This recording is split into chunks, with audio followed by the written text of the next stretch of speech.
Back now on The Pulse, looking at all things people, power, and politics. Here to talk about his bid for Secretary of State, Macomb County Clerk Anthony Forlini. And we thank you so much for joining us here tonight. Welcome. Thank you, Roop. Yeah, We're glad that you're here with us here today. So this system that got you into this seat here today as a vying and viable candidate to run for this esteemed office, we've talked a lot about how this all worked out. Right.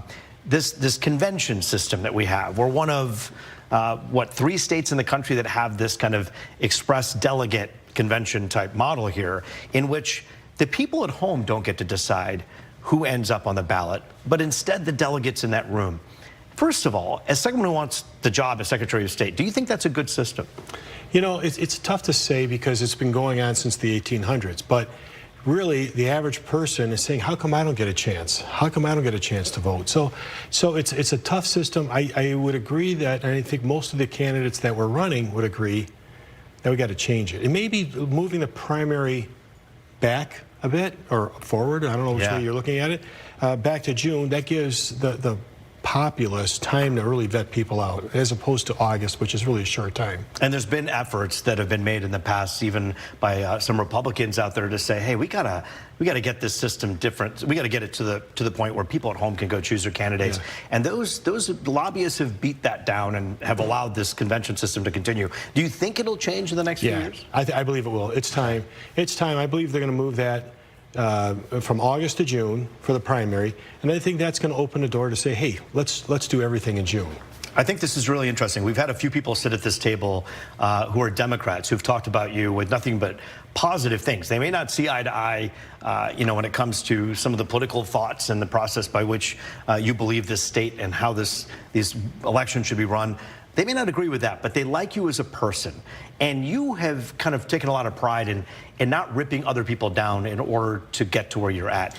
That's important to you, isn't it? It is. We can debate policy, we can debate how we do things, but we don't have to tear down a person because of their family or their political beliefs or their religious beliefs. It's important that we as Americans, we're still all Americans, right? We're not 2 different parties. We're one country. We're all American, and I mention it to my opponents, who I never called opponents, the other people running for Secretary of State. I says conventions end at a certain date, right? The voting ends at a certain date, but tough words live forever. Yeah. So let's treat everybody with respect. You know, I think this is an interesting segue to some imagery that we saw from the convention of cardboard cutouts of Jocelyn Benson in a prison uniform and people taking pictures with her. And here we are talking about decorum and decency and civility.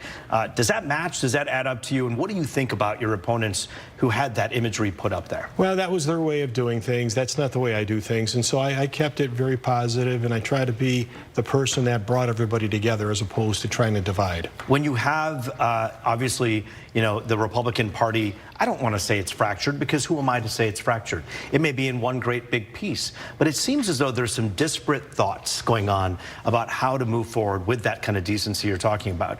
Can you win an election without using negativity? I have several times. I've won against incumbent Democrats 3 different times without really even bringing up their name. I don't need to. We're gonna win based on what we believe and what we can do, and I think the American public wants to see that. What are you about? Not why is he a bad person. Let's talk about the current Secretary of State, Jocelyn Benson, specifically about how things are working right now. In your mind as Secretary of State, what things need to change within the system?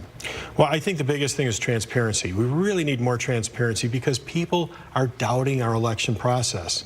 And I think what we've tried to do in Macomb County, we've done multiple things to increase transparency, to bring the people a little bit, empower them to understand how our elections work. The other thing is we changed our office from an appointment-only system to an appointment, or you can come in person. We brought that time down to 4 minutes from the time you walk in the door until the time you're served. From the time you're served till you get out the door, it's 10 minutes. And doing it quick and coming up with systems that work, we were able to serve the public better. And that's the kind of things that we're going to bring to the Secretary of State's office. Do you believe our elections are sound? I believe for the most part, but I think protocols are important. When communities don't have proper protocols, that's when the system fails. What are some of those things that you want to change? Well, I mentioned already transparency. I want to be able to know For instance, in Macomb County, every ballot that's cast now, we put it up on the internet. We show how that tabulator tabulates that vote and the actual ballot itself. That's important. We want to change it so from an appointment-only basis in the Secretary of State's office, we want to do appointments, or you can come in person, because we're going to change the systems so that the time turnaround is quicker and you can serve more people. You can do walk-ins and appointments currently as it stands. Well, it's really tough. I've had people tell me, they've come in, they says, oh, sorry, got to come back tomorrow. We'll set up an appointment for you tomorrow. What do you think about the voter ID laws that are being pushed from the federal level down here? Yeah, no, I agree. We should be able to show an ID. Every one of us have an ID. There's nothing wrong with showing an ID when you go in and show that you're going to vote.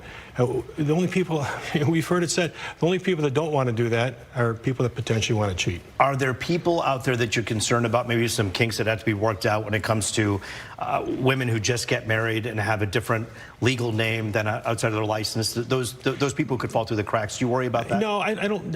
Yes, can we worry about all this? We should worry about it all, but does it mean we don't do it? It means we still do it. We figure out a way to get past that.